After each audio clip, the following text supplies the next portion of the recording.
Greetings, ladies and gentlemen, and welcome back to yet another Nerd Escape YouTube show.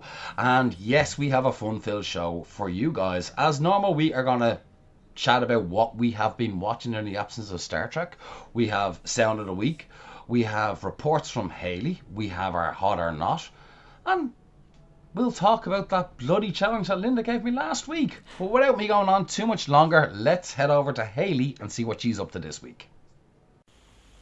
This is Hayley Reports for NENN, reporting live from Dry Dock, where project managers have assured me the construction of the Enterprise B is running on time. There had been concerns that the medical staff had not arrived, and that the torpedoes and tractor beam had not yet been installed. Captain Harryman told me earlier that he is confident the ribbon-cutting ceremony and the maiden voyage featuring Captain James Kirk will go ahead as planned. Sport is next. Right, so what have we been watching? We always talk about what we've been watching while there's no Star Trek on, and it's okay if you want to, keep watching Star Trek, that's fine. But Chris, anything new that you have been watching lately? Yeah, like I was thinking, I was going to probably do The Expanse, then I was talking about The Mandalorian with you, and then I realised there was something new that was quite on, and I haven't heard too many people talk about. And it's Snowpiercer on Netflix, not the movie. Ooh.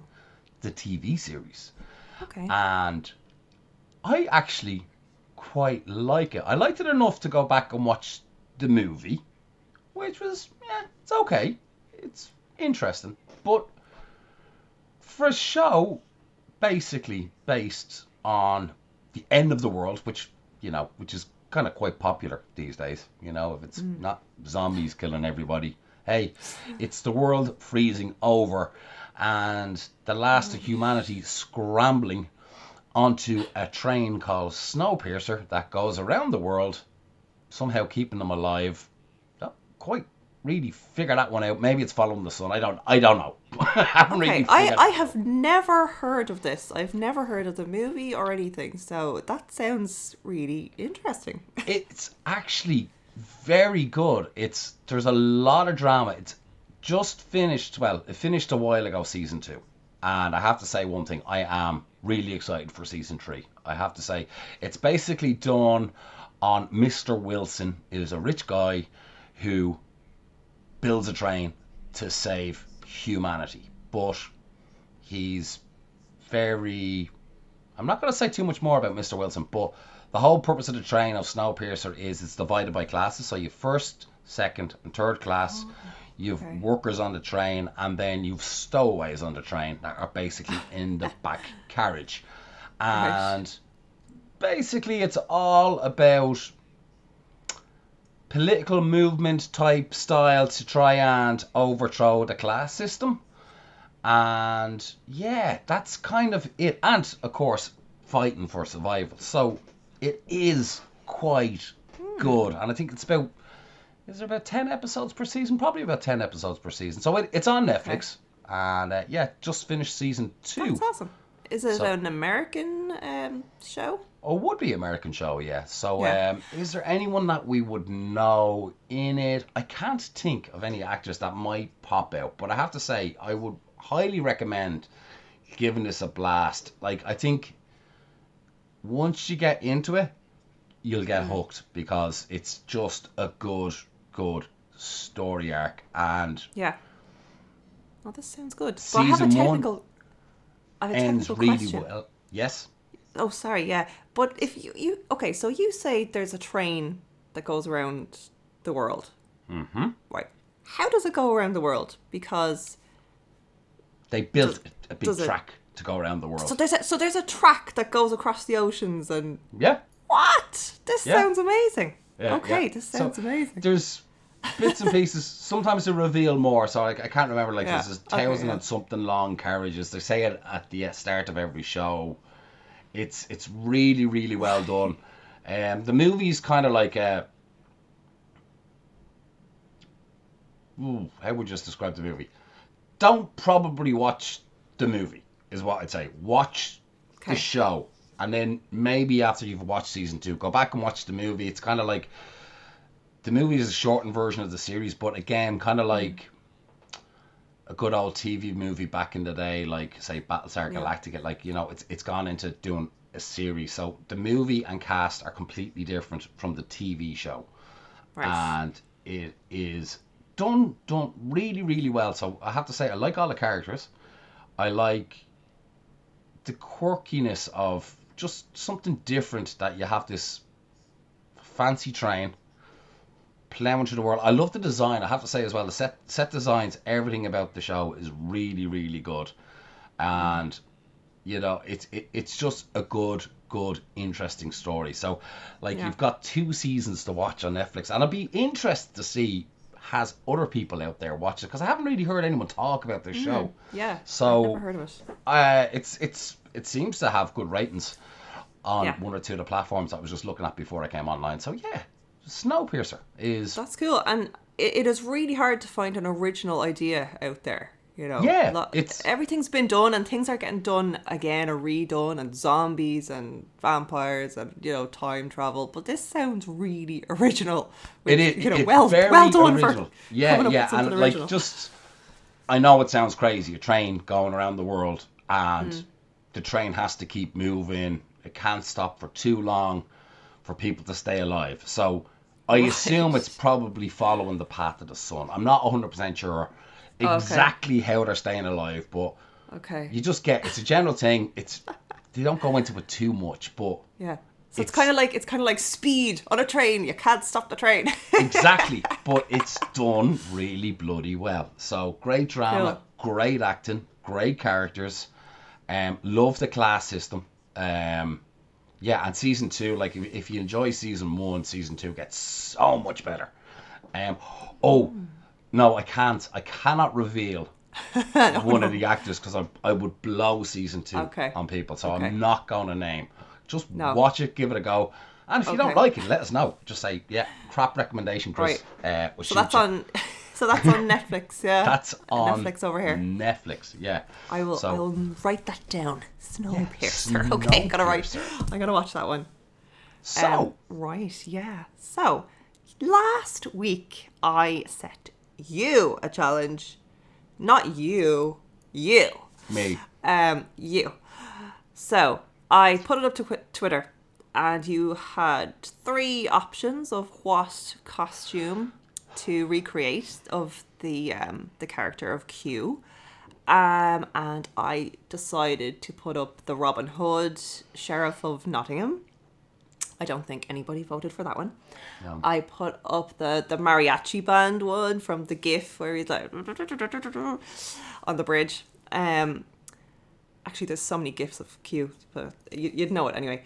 And of course, I had to put in the Judge Q one, which is the iconic look. So obviously, that has taken off. So you will be cosplaying as Judge Q. Yeah. So you have a week to do this. I know. How do you feel? I checked on Twitter. It'll be interesting how to do this for free and stuff around the house. But I will accept the challenge. Yeah. It shall be interesting. I'm still debating whether I'll go live or will I just take a sneaky photograph. I'll see. Ooh, okay. But, yeah, interesting. My surname is Judge, and I'm going to be playing Judge Q. So is that the All Good Things Judge Q, or do you encounter a Firepoint Q? Boom. Is it not it should the have been same? The same costume. It's it should the same, be. Yeah. Should be. Or the Lower Decks. The Lower Decks version of Q. You could pick which one. Yeah, they're probably identical. Interesting. So, just a reminder. So you can use anything you have around the house. I don't want you to buy anything. You can improvise. You can use things that are not clothing, for example. You can craft. That's fine. Crafting things, painting things. That's okay. Just use what you have. If you have to go and buy paint, that's fine. But just, I don't want you buying props. I don't want you buying costumes. So, use your imagination. Now, speaking of props, I have a challenge for you. Oh, for me? No, not you guys. Linda. So it's payback. Now, okay. You were telling me about your sons and all the Lego you have. Yeah. So I am going to challenge you. You have 2 weeks right? So you have a week to think about it and then a week to build it. But I want you to build from Lego a Star Trek prop. Be anything. I'm not even going to let the people at Twitter, because I think just let the creativeness go. I don't want to box you into a corner. You'll know what Lego you have. So that's true. It's Yeah. tough. You have to use what you have. Yeah, okay. I think that would be fun. And if anyone else actually wants to play along with this one, just show us photographs on Twitter. So what we'll do is probably we'll let you build it, and when you have yours built, we'll throw it up on Twitter, and then we'll see. Yeah. We might challenge other people in that week to see what they can come up with Lego to build a Star Trek prop out from Lego. I think that's a kind of cool one. I like that. Because I have an abundance of Lego. It's like it's in as every any room. household should. With I'm gonna probably need my sons to help me, because they're very good. Like if I say, have we got a semicircle of anything, and they'll know exactly what kit to look in. So yeah, I'm gonna rope them into you can involve the children in this one. You can get the help from your two sons, absolutely. But Alan cannot interfere. No, Alan. He can supervise. No, he'd take over if I. Yeah, he's such a. That's why I'm saying Alan is not to be involved. He calls himself the executive producer when I'm making anything. Yeah. Okay. So there we go for the challenges. We're going to take a little short ad break, and when we come back, I think we will chat next about. Ooh, Linda, you got a nice little news. So let's pop over for a little short ad break. Your hair getting out of control? What you need is Mott's Barbershop, Deck 10 beside 10 forward. We cater for humans, Klingons, even your little furry friends. Sure, bring the whole family. We can even do baldy men. Well, captains, that is. Mott's Barbershop, Deck 10 beside 10 forward. So, Linda, you have been checking our subspace relays and finding out what's going on in the world of Star Trek, and you came across a really, really cool article, which I kind of stumbled across during the week. So let's dive into it. So Tawny Newsome, who plays Beckett Mariner in Lower Decks, I don't think she tweeted, she Instagrammed, whatever the verb is to Instagram, a selfie that she took in a recording booth. Underneath it said season 3, and I think there were a load of these. So season 3 is being recorded right now, and I can't wait. Unreal. It's amazing. Fair play so we haven't to even Mike for stepping up and the crew of Lower Decks, because COVID came along and really just turned everything upside down, and they were. Now it is a little bit easier when you're doing something like animation. The actors don't have to all be in the same room. Oh yeah. So, it is a little bit easier, but still there's going to be a lot of obstacles, where you do have to travel somewhere to do something. Yeah, I still think as well, though, like, for a brand new show, I think there's always going to be obstacles. At least now they've got season 1 done. They've got season 2 done. Well, we know probably the recording and all that's done, so just waiting for the finishing touches before it drops. It's out in August, so it's being polished. Not too far away. But yeah, season 3. Whoa. Yeah, that was kind of crazy, because we've only seen the end of season 1. That is crazy. Yeah, it is crazy. But she did. Oh God, what's his name? Randy. Jack Quaid. I'm so sorry. Jack Quaid. Commented on it, and then she replied to the comment saying, please go over to the other side of Canada so we can record together for a change. So they're all recording in different places, and it's crazy, but that's animation for you anyway. But that's the modern Lower Decks to record a show. I'm looking forward to where season 2 picks up from. Someone on the Titan. Yes. We'll come here. I'll be happy see a lot with of the Titan. Riker and Marina, Riker and Marina. I should say Jonathan and Marina. Then you know what I mean. Riker and Troy. Yeah. Be interested. Like two good characters. I thought they were really funny at the season end. I know we discussed the last episode, but one of my favourite episodes of Lower Decks has to be the season finale. I just thought Yes, brilliant. they couldn't have taken the piss out of Riker any better. Oh, it was brilliant. It was so good. I'm just amazed that they didn't use Blue Alert for them. You know the jazz scene at the end? You know the way how Voyager had a Blue Alert for landing. Yeah, for landing, yeah. Blue Alert. A 1, man, a 2, man, a 3. Yeah, but Blue Alert was also the Prometheus separation alert. Yeah. It was blue, wasn't it? Yeah, I think Starfleet has to really work on their alerts because they you have could to get communicate. confused. Yeah, I know. Yeah, Are we landing? like, Are Blue we Alert. separating? Are we playing jazz? What's going on? Jazz alert. Yeah, Jazz alert. They have to have a Zoom meeting and get their colours in order. Yeah, so like there was also a bit on the internet passing through as well of a clipboard for Strange New Worlds as well, which is a clapboard. Yeah. the clapperboard. Yeah, episode 7, I think they had completed. Yeah. So really looking forward to Strange New Worlds, and I think a lot of people are. And then we've got Star Trek Discovery Season 4, which is it's going to be interesting. And then like we've got Picard as well, Season 2. I think Picard can only get better. It can only get better. I'm worried about Discovery because the last season went on a high. I know some people were a bit disappointed with a little child destroying the dilithium. I loved it because it's just so kind of like a TOS story.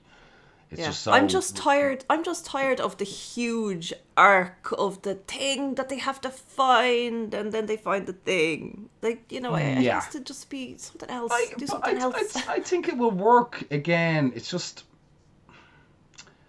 I think they need to, like, allow certain people write the story arc and not have too many people interfering and kind of changing and chopping and changing. Just go with the season overall story arc. Let one person do it. Don't rush the ending. You know what I mean? But like with Discovery, if it's going to be a season arc story, maybe look at doing 2 season arc. You don't have to rush everything into one season, because I think sometimes if you've got a good story, keep it like the Section 31 and the what was it called, the evil computer Control. That they could have extended that. You didn't have to kind of like rush it, you know. There's nothing wrong with going into 2 seasons. So that was a good bad guy. Control was a good bad guy. They should have made that an ongoing thing. Anyway, let's not revisit the past. Exactly. Yeah. So like, but I think it could be very, very refreshing that, like, you know, you have one that's going to be an overall season story arc. Hopefully, maybe stretch it into 2 seasons. Okay, the Federation's kind of like up, running, looking around. You know, they've got their mojo back. Warp is up and kicking, so could be interesting. It depends on the storyline. But Strange New Worlds now, definitely, we believe it's going to be episodic. So that's going back to the Star Trek formula that a lot of people like. Lower Decks, and as I said, Picard can only get better. Yes. Yeah. And and Lower Decks has the privilege of being able to do anything. They don't need a story arc. They could just have an episode completely set in somebody's like quarters or somebody's sonic shower. Or it could just be hilarious. It doesn't have to. Lower Decks humour was absolutely fantastic last season. So, you know, I'm really looking forward to season 2. Good. Well, like, speaking of Q, actually, we know Q is coming into play with the Picard trailer that we've seen. We didn't really see too much giveaway from Star Trek Discovery. We know that they have new uniforms. They changed the uniforms again. Again. No harm. You weren't too keen on the uniforms. I liked them. I remember we did a cover on them. So, interesting times ahead. Yeah, and speaking of Lower Decks, if you're watching Loki, Rutherford is in it. First episode. I haven't seen it yet. Yeah, And look maybe out. that's Listen out for Rutherford. maybe that's what we will talk about next week, as in what we're watching. We might just do a quick little... Yeah. Well, we'll maybe wait till the season is over. It's only... I don't know how long it is. I think we'll we could chat see about how the it's going. first episode, not giving any spoilers away, but just have a general chat what we think, because Yeah. Loki is one of my favourite characters. Yeah. You know, always brilliant. And I love the Thor movies. And I know there's a new Thor movie coming out, but I just really liked what happened with Thor at the end. That he went off with the Guardian of the Galaxy. So I'm hoping the new Guardian of the Galaxy comes first and we have Thor in it. Cause just brilliant. The chemistry, the action with all of them. Yes, and I want to rabbit. See it. Yeah. Rabbit. Yes. So fingers crossed. So what are we on to next? It's hot or not? Is it? Yeah. Let's Okay. watch this and see if it's... This was your pick, and Linda, actually, this was a very, very good pick, I have to say, because I'm interested to hear the feedback on this one. So without me carrying on too much longer, let's check out Linda's Hot or Not this week. Resistance may be futile for this week's Hot or Not. It's the Borg Cube Advent Calendar from Eaglemoss Hero Collector. Stuffed with 24 high-quality festive gifts such as coasters, socks and an espresso cup. The coolest part might just be the cube-shaped box it comes in, which you can have hours of fun with after Christmas. Priced at €129.99, $109.99 sterling, $139.99. Perfection or irrelevant? Is it hot or not? This is interesting. This is okay. So if you're an Eaglemoss fan or collector, you will have heard about this. And it's coming out in September, which I didn't actually say in the video. It's coming out in September, so that's an early Christmas thing you can buy for yourself, or present you can buy for somebody. And we don't know what the 24 items are going to be.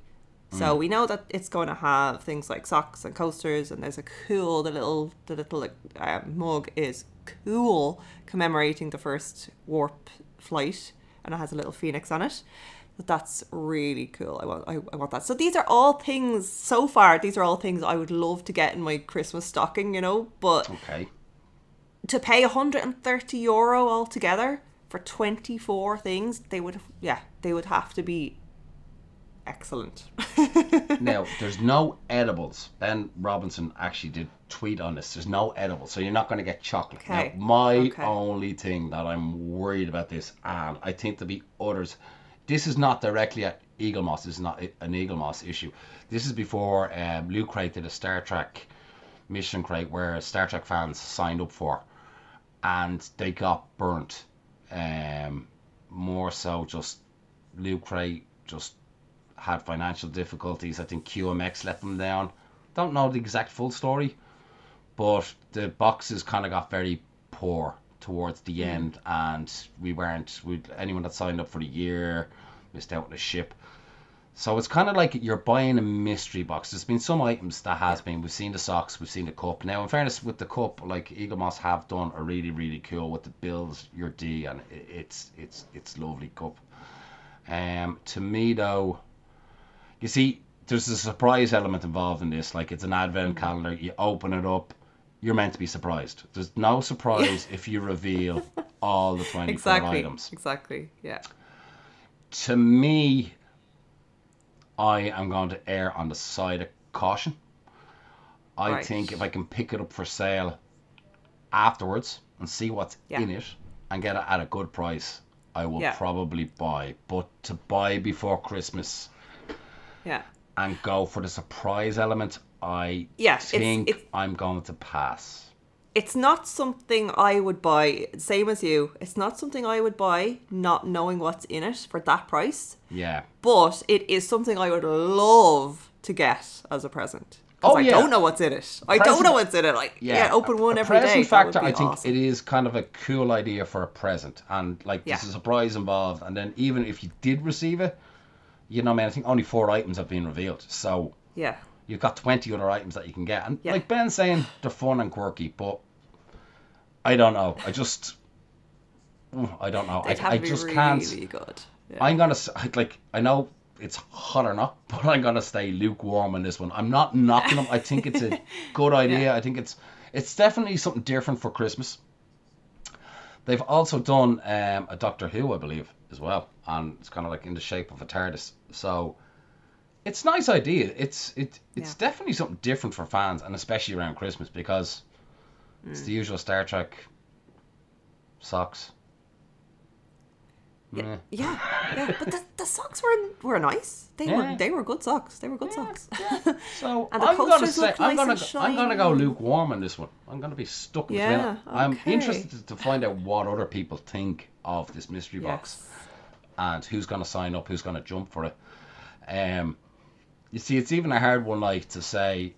Like, I've reviewed the Eaglemoss stuff in the past, and to me personally, if I was to get it, I wouldn't review it for the simple reason you're taking away the surprise element, which I do think you can't reveal too much more. But you know, there will be a lot of people buying it for themselves. So it's a huge.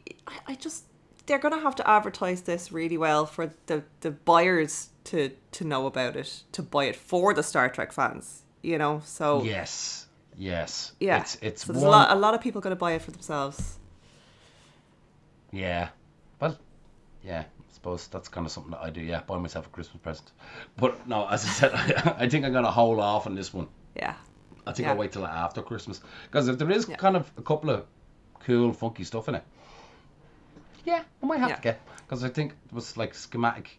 I assumed they're beer mats or coasters or something. Coasters, yeah. They looked fairly cool as well. TOS They do as look well. cool. So it's an interesting one. It's an original idea. Hey, why not? I'm not dissing it. It is a little bit on the pricey side, but at the same time, if there's 24 items that are good quality, hey, could be priced out okay, different. But I liked your thinking. So anyhow, I hear some sounds in the background. Oh, but what is that? right. I've only put this up on Twitter today, but as yet, no one got the sound of the week.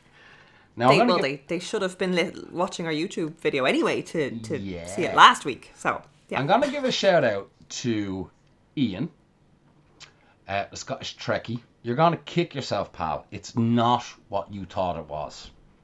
You are a season off. Ooh. Season 4, I believe, of Star Trek Enterprise. And this clip was taken from In a Mirror Darkly. And it was a little critter that was put into a holding cell and nicely frozen. Well, chilled out. It was the Tolian. Right. From So In a Mirror Darkly.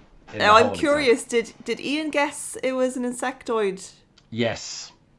Because that's what Al thought. He was like, yes. This is Cindy. Okay, similar sounds, similar. but not. No, I'm gonna have to be strict. I can't just say no. It's and I. Oh, you have to. Do think they're different. They're different. I might have to revisit the insectoid at some point and throw that on somebody, but I think that'll have to be a way down the line. But no, it was the Tolian, so it's very good. Yes, very good. So not too many people have been doing an Enterprise rewatch. So, although knowing you because you like the Tolians, I should have guessed that. I'm amazed no one guessed because I do like them. So anyhow, I've yet again jumped. So I'm not sticking with Enterprise. I've jumped off to another Star Trek series. So here is this week's Sound of the Week.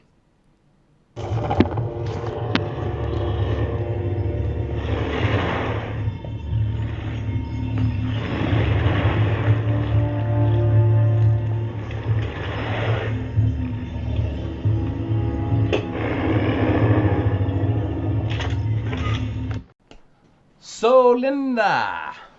Yeah, I know what this is. Yay! This is the first one where I've got it. I got it straight away. I wonder how many others will get this one. I thought it was kind of cool. We need to kind of like cover all Star Trek. That's all I'm gonna say. So I don't want to give it to. And just on shoutouts, I want to give a special shout out to a couple of guys on Facebook who were kind enough to let me post the link for our YouTube channel. Trekcast. So they have their own podcast. If you're bored and you want to listen to more Trek chat, check them out. So I'll leave the link in the doobly bit. And thanks a million, guys, for letting us share on your platform. We do like to kind of support communities. So if there's anyone out there, if you can, give us a shout or, let us know. We'll be happy to plug your show because we're all one lovely Star Trek. Yes, we have to look out for each other. Yeah. Exactly. The Starfleet Brotherhood, familyhood, everything hood. So, yeah. So have we got anything else to chat about this week, Linda? Do you know what? We have run out of time. I'm going to stop you there, Chris. I'll stop you there. Your sound has gone. You're gone mute.